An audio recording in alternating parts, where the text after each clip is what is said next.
Nah, bagaimana menurut teman-teman nih dengan hadirnya platform menulis sekarang nih di era digital, literasi digital ini kan itu kan sangat banyak ya.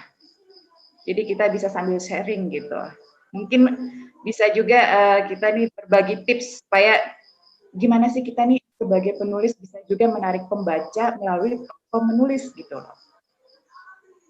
Ini kayaknya Mas Irza nih bisa nih ya menjawab tantangan bagaimana ini platform menulis dengan buku cetak ini gimana menurut Mas Irza sendiri? Lebih enak nulis di platform atau lebih enak cetak buku aja gitu? Silahkan. Oke, terima kasih kepada Kak Ines sudah membuka ruang diskusi kita. Nah, mungkin bisa ditanggapi langsung oleh Pak Irza. Baik, terima kasih sudah membuka ruang diskusi ya.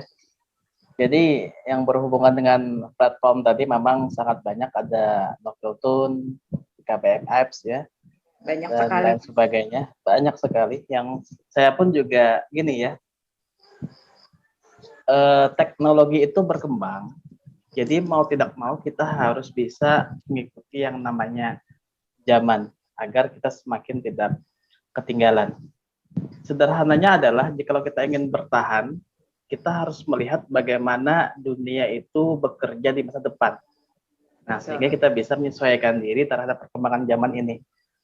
Kalau ditanyakan mana yang lebih suka, apakah kita menulis lewat platform tadi atau menulis secara manual lewat buku, tentunya setiap manusia itu punya opini atau pendapat masing-masing ya, dan kita nggak bisa menyamaratakan orang-orang lebih suka lewat platform atau mungkin orang-orang lebih suka lewat buku manual ya. Tapi setidaknya kita harus bisa menyambut secara positif dengan kehadiran berbagai macam platform ini. Kenapa? Karena dengan adanya platform ini akan membuka ruang gerak pikir kita, ruang generasi digital literasi kita semakin berkembang. Kita akan semakin memahami bagaimana karakter-karakter masing-masing tulisan yang viral itu seperti apa.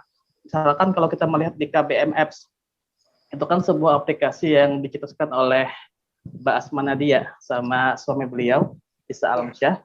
Dan teman-teman kalau mengikuti KBM Apps itu lebih condong yang viral itu adalah yang berhubungan dengan tema rumah tangga biasanya. Ya kayak kayak poligami ya, kayak suami-suami yang takut istri gitu, kayak yang perselingkuhan. Kayak gitu-gitu. Ya. Kenapa? Karena memang di KBM Apps itu saya lihat lebih condong pembacanya adalah ibu-ibu, emak-emak itu, ibu-ibu yang memang lebih condong memperturutkan perasaannya. Jadi saya tuh sempat nulis di KBM Apps ya, alhamdulillah sempat viral juga, tapi bukan di aplikasinya, di grup Facebooknya.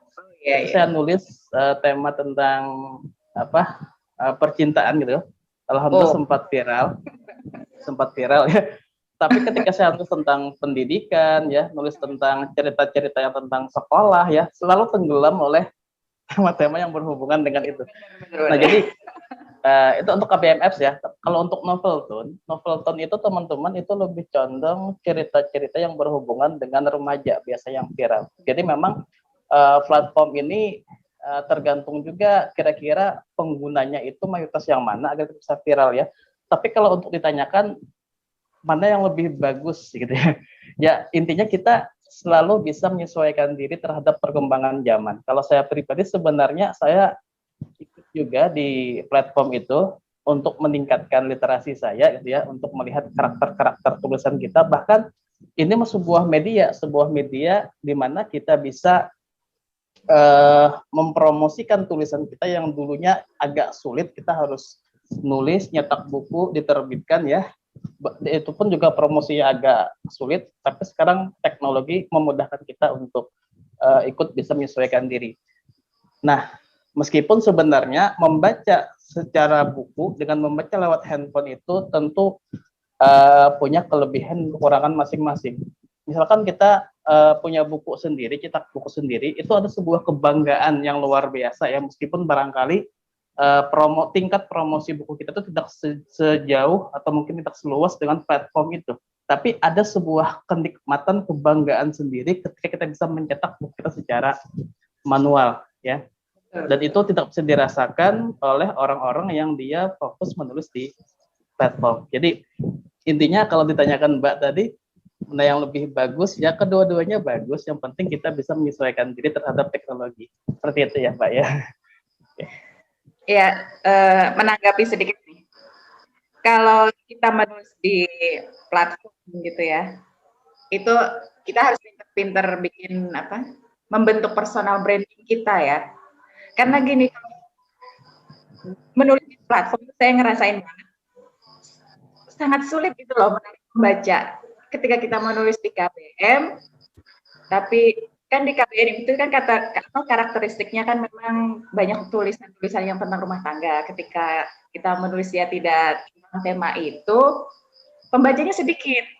Nah, ya kan, saya ngerasain banget gitu. Pernah nulis di situ tapi pembacanya tuh sedikit gitu karena saya nggak nulis yang tentang rumah tangga.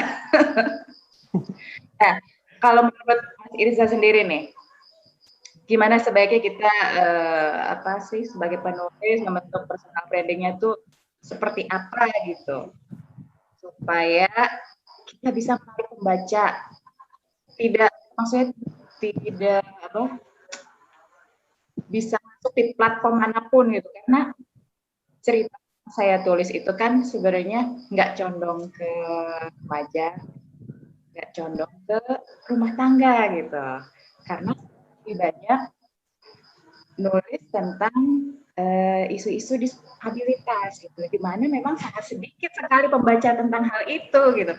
Padahal saya itu tujuan menulis tentang isu-isu disabilitas itu adalah untuk mengubah stigma negatif di masyarakat kita. Nah, sedangkan untuk masuk ke platform bertemakan tulisan seperti itu tuh kan masih sedikit peminatnya. Nah, menurut Mas Irza tuh apa yang harus saya lakukan gitu? Personal branding seperti apa yang harus saya lakukan supaya menulis di misalkan di web atau di KBM atau di Quick itu bisa menarik pembaca gitu. Karena segala usaha sedang saya coba. Gimana nih Mas Irza, menurut Mas Irza nih supaya kita tuh nggak mengikuti arus gitu kan. Kalau di KBM kan kita kalau mengikuti arus, temanya rumah tangga ini, berarti kita mengikuti arus dong. Sedangkan kita punya visi misi tersendiri sebagai penulis ya. Mungkin saya termasuk yang masih idealis gitu. Gimana Mas Irza? Baik, jadi gini ya, kembali kepada niat kita dulu untuk menulis, karena biar bagaimanapun tujuan kita kita memperbaiki niat. Tujuan kita menulis itu bukan untuk dibaca orang banyak, tapi tujuan kita menulis itu adalah di mana tulisan kita itu bisa membawa kebaikan kepada para pembaca. Meskipun barangkali secara promosinya, secara pembaca tidak banyak, setidaknya ada sedikit orang yang bisa berubah ke arah yang lebih baik dari hasil membaca apa yang kita tulis. Karena memang kalau tujuan kita itu adalah untuk viral, ya bisa jadi nanti kita menulisnya itu tidak seperti apa yang kita niatkan lagi, karena fokus kita adalah banyak pembaca ya, tapi bukan untuk merubah ke arah perbaikan. Itu yang pertama, kita perbaiki niat dulu. Yang kedua, tentunya judul itu sangat mempengaruhi. Judul itu kita bikin sebuah judul yang sangat menarik, yang kira-kira lewat judul itu membuat orang itu penasaran, atau mungkin wah itu tentang apa nih, dari judulnya dulu. Karena memang kalau judulnya itu judul yang standar, mungkin kata-kata yang sederhana sekali, orang mungkin langsung men-skip. Tapi kalau judulnya itu bisa menarik sebuah perhatian, maka itu bisa membuat orang tertarik ingin membaca kira-kira apa tulisan kita ini. Misalkan kalau pernah baca di KBM Apps, bukan di KBM Apps ya, di grup KBM-nya ada tulisan saya yang sangat viral, sekitar 700 kali dibagikan kalau nggak salah. Itu judulnya itu adalah Cinta di Napas Terakhir. Oh. Dari judul itu Nah, mungkin Nah, berjudul itu membuat orang bertanya-tanya gitu. Iya, iya, iya. Nah, itu sekitar 700 kali dibagikan kalau nggak salah ingat gitu. Jadi itu sempat viral. Jadi memang yang pertama niat kita harus kita perbaiki karena memang tujuan kita menulis itu adalah membuat orang ke arah yang lebih baik. Yang kedua adalah judul kita harus membuat orang penasaran, menarik ya. Yang ketiga, setidaknya ada semacam quote atau kata-kata mutiara di awal-awal sehingga setelah judul ada kata-kata mutiara sehingga orang tertarik ini tentang apa. Itu mungkin yang bisa saya sampaikan. Oke, terima kasih kepada Kak Irsa yang sudah memberi tanggapan.